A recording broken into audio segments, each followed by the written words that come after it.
कक्षा 8वीं, विषय हिंदी व्याकरण। हिंदी व्याकरण में आज हम अव्यय भाग 2 पढ़ेंगे। अव्यय के पिछले वीडियो में हमने अव्यय की परिभाषा और क्रिया विशेषण अव्यय की परिभाषा और उसके उदाहरण के बारे में पढ़ा था। अब इस वीडियो में हम शेष 3 प्रकार पढ़ेंगे। दूसरा प्रकार है समुच्चय बोधक अव्यय। सबसे पहले परिभाषा पढ़ेंगे। 2 स्वतंत्र शब्दों या वाक्यों को जोड़ने वाले अव्यय को समुच्चय बोधक अव्यय कहते हैं। अर्थात बच्चों, जो अव्यय 2 शब्दों या 2 वाक्यों को जोड़ता है उस अव्यय को समुच्चय बोधक अव्यय कहते हैं। जैसे ईमानदारी और नैतिकता शास्त्री जी के सद्गुण थे। अब बच्चों, यहाँ पर और जो है वह ईमानदारी और नैतिकता इन 2 शब्दों को जोड़ रहा है, इसलिए और जो है यहाँ पर समुच्चय बोधक अव्यय है। दूसरा उदाहरण है, तुम मेरी मदद कर सको तो बड़ा उपकार होगा। अब बच्चों, यहाँ पर तो जो है वह 2 वाक्यों को जोड़ रहा है, इसलिए यहाँ पर तो जो है वह समुच्चय बोधक अव्यय है। तो बच्चों, 2 शब्दों या 2 वाक्यों को जोड़ने वाले अव्यय को समुच्चय बोधक अव्यय कहते हैं। इसलिए इन दोनों उदाहरणों में और तो यह दोनों समुच्चय बोधक अव्यय के उदाहरण हैं। अब बच्चों, हम कुछ समुच्चय बोधक अव्यय के उदाहरण देखेंगे। जैसे और, लेकिन, किंतु, मगर, परंतु, तथा, या, बल्कि, क्योंकि, इसलिए, वरना, पर इत्यादि। बच्चों, यह सारे जो अव्यय हैं यह समुच्चय बोधक अव्यय के उदाहरण हैं।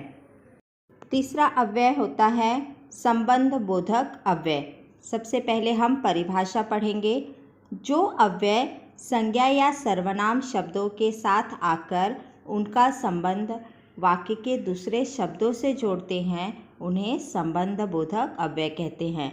अर्थात बच्चों, जब कोई अव्यय संज्ञा या सर्वनाम के आगे आकर उसे आगे वाले शब्दों से जोड़ता है तो वह अव्यय हमारा संबंध बोधक अव्यय कहलाता है। जैसे मैं मित्र के साथ घूमने गया। अब बच्चों, यहाँ पे मित्र जो है वह एक संज्ञा है। अब क्रिया जो है घूमने गया, तो मित्र और घूमने गया इसे कौन जोड़ रहा है? के साथ। तो यहाँ पर के साथ जो है वह संबंध बोधक अव्यय होगा। दूसरा उदाहरण है भालू जंगल की ओर चला गया।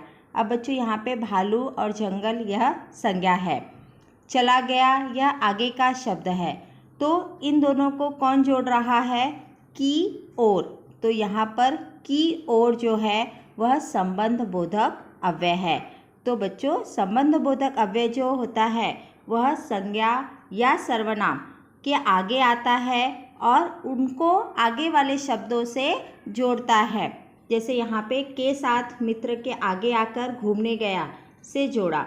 दूसरे उदाहरण में की ओर जो है वह जंगल के आगे आया और चला गया, जंगल और चला गया को की ओर ने जोड़ा है, इसलिए यह दोनों के साथ और की ओर संबंध बोधक अव्यय के उदाहरण हैं। बच्चों, संबंध बोधक अव्यय के पहले के अथवा की लगता है। जैसे के साथ, की ओर, के आगे इत्यादि। कुछ संबंध बोधक अव्यय के उदाहरण देखेंगे। जैसे तरफ, और, बाद, आगे, पीछे, पहले, बाहर, भीतर, ऊपर, नीचे आदि। तो बच्चों, ये सारे जो अव्यय है यह संबंध बोधक अव्यय के उदाहरण है। चौथा अव्यय है विस्मयादि बोधक अव्यय। सबसे पहले हम परिभाषा पढ़ेंगे।